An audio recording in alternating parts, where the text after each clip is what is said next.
Hi everyone, this is our channel, Meet the Real Story. Please like, share and subscribe. One of the best feelings in the world for any woman is being a mother. To have someone love you for who you are, for just being you, and expect nothing in return. You're the heroine of their story. You become everything they ever dreamed, and you'd give anything to see a smile on their face. I'm proud to say that I'm a mother to 50 kids. I know, that's a lot, but let me tell you the story. I'm Susan, 20 years old. I come from a very rich family. My dad's Stefan Heiss, a very famous businessman. Yes, the owner of Heiss Cars Industry. My mom's Elena. She comes from a very rich family in Sweden. She married my dad and they built their life from scratch. I loved kids, ever since I was a kid. Sometimes I feel like they're walking cotton candy. Their laughs, their mischief. All the kids in our family loved me, and I loved them. Even my aunt said that I'd make a great mother someday. So did Henry. Henry was my childhood friend. We grew up together. We had the same interests, same hobbies. We even thought alike. We got married and started our life together. We were young, but our dreams were big. I was thrilled when I found out that I was pregnant, and Henry was so happy he couldn't believe it. He did everything he could to help me relax. He couldn't wait to be a father. But destiny had something else in store for us. We had just arrived from Sweden.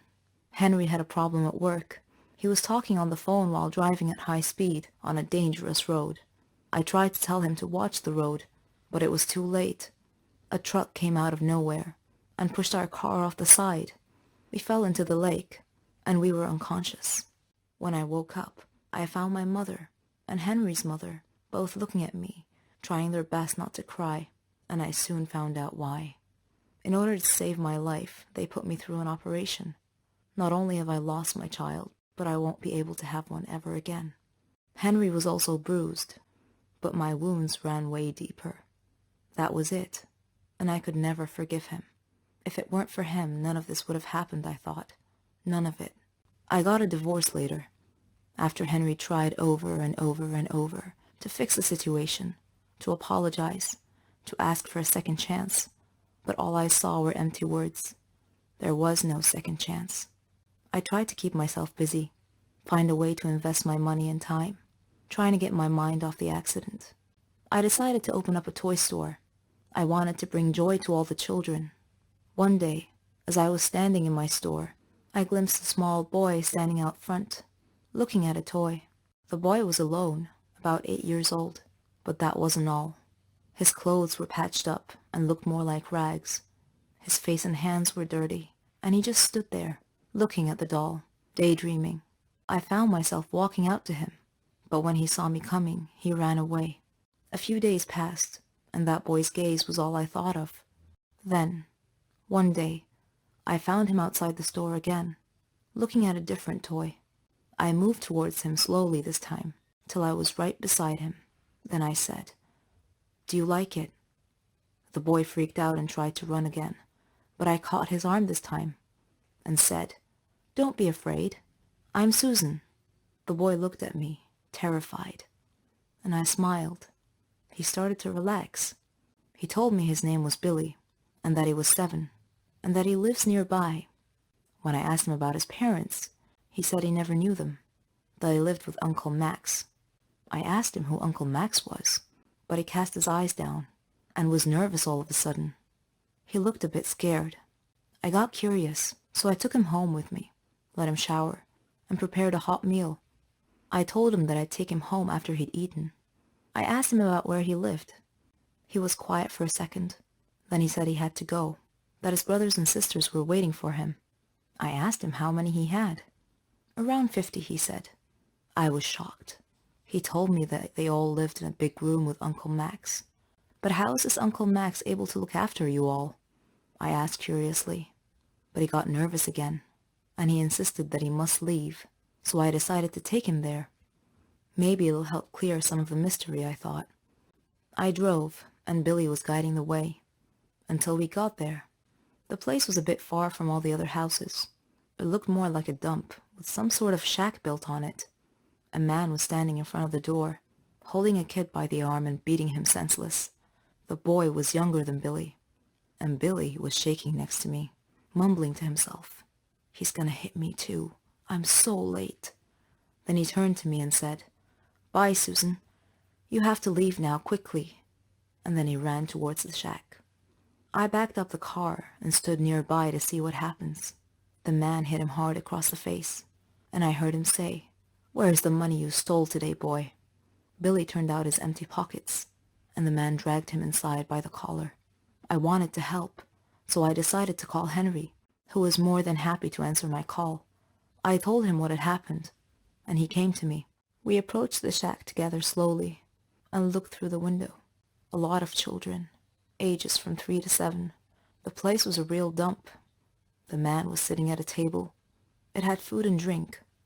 Billy was dragging a heavy sack on the floor, and another kid was carrying a cup to bring to the man, who snatched it out of the boy's hand.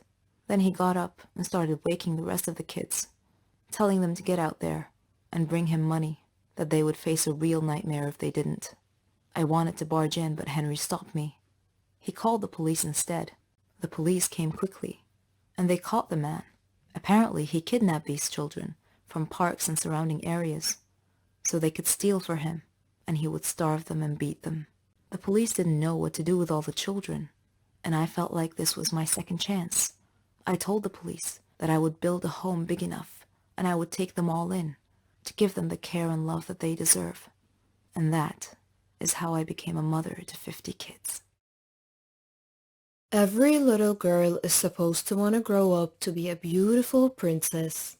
How can you blame her? She grows up knowing that a glass slipper from the prince will change her destiny. She also knows that she may fall into a deep slumber only to be rescued by a princess kiss. Let's not forget the fairest of them all. She manages to be loved for cleaning after 7 short men. Wow, the world we have created for our beautiful creatures. I watched all these cartoons. I imagined my prince choosing me over all of the others. I imagined dancing across the ballroom while everyone's eyes followed my graceful steps. I was the envy of every ball in every childhood fantasy. These fantasies were quite a contrast to my reality at home. Now, allow me to elaborate before you jump to conclusions. I had a fantastic childhood. From as young as I can remember, my mother kept my hair short. As a toddler, this meant wild red curls. The majority of my pictures were of me in funny poses. One with my father's big glasses, another with ketchup all over my face, and another swinging off a gate at our home. There are very few pictures where I'm sitting like a pretty proper girl with perfect clips in my hair. In fact, I remember always getting scraped and having yet another bruise on my knee. As I got a little older, my classmates had perfect pigtails and long ponytails or fancy clips. I remember looking at the flowing locks of hair wishing I had the same, but I had a boy cut. Yes, famously known as the Diana cut. Surprisingly, I looked nothing like Princess Diana.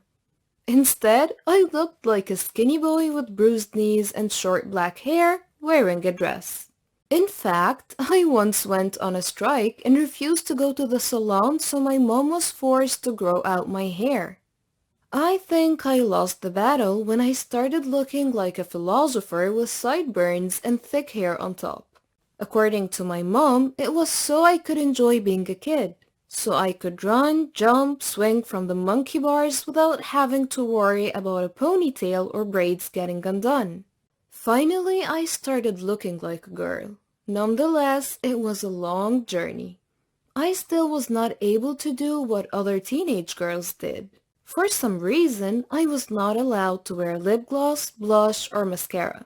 Instead, I would get a face cream, some nice clothes, and I was sent on my way.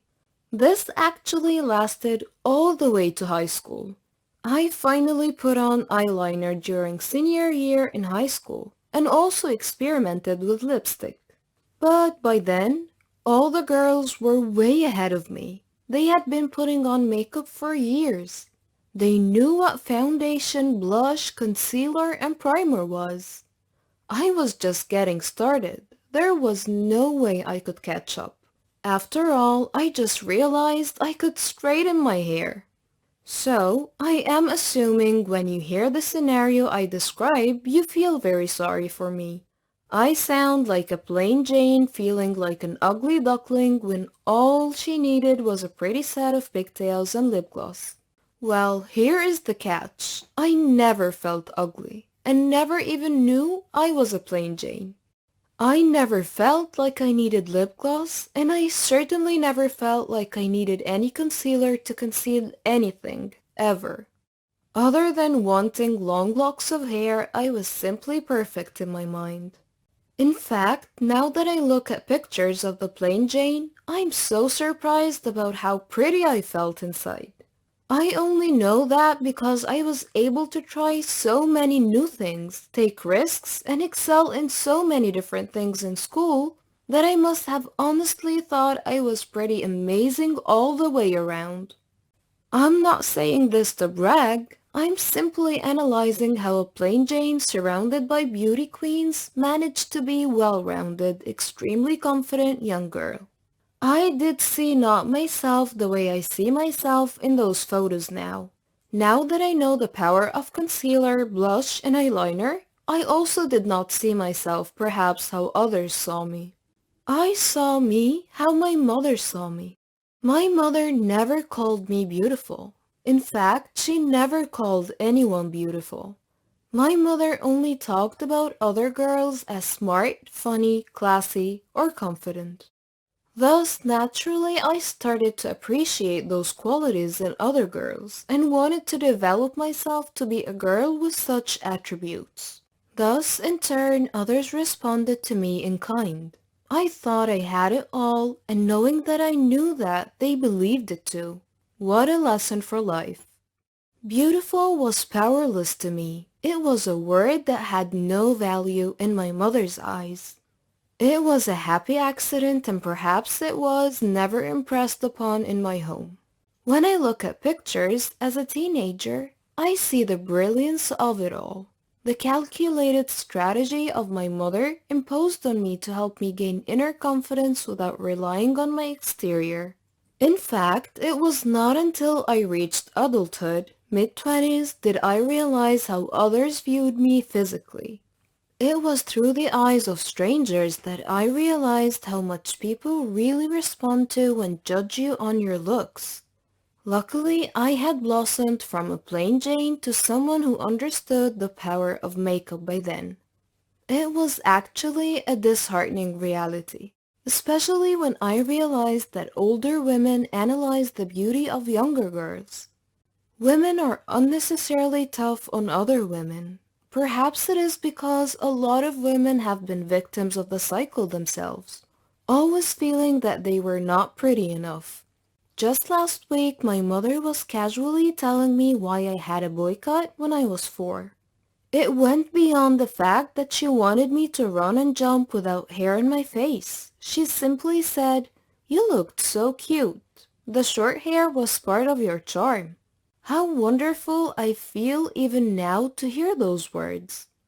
My mother really thought that, even as a child, her daughter's charm was the most important thing.